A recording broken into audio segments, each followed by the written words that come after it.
اور سنو نا یار، یہ میرے نبی پاک کی شان ہے کہ کائنات میں نبیوں کے امام رسول پاک ہیں، پر کسی نے حضور سے کہا یا خیر البریہ، حضور نے فرمایا مجھے نہ کہو، یہ تو حضرت ابراہیم کا لقب ہے۔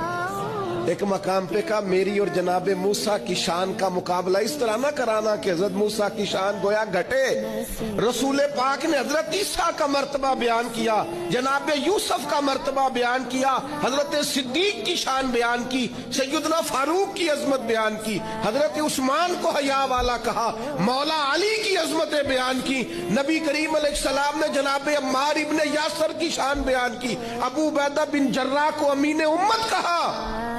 کریم نے فرمایا بلال کیا عمل کرتے ہو؟ یا رسول اللہ کیا ہوا؟ فرمایا میں نے تو معراج کی رات جنت میں بھی تمہارے چلنے کی آواز سنی ہے۔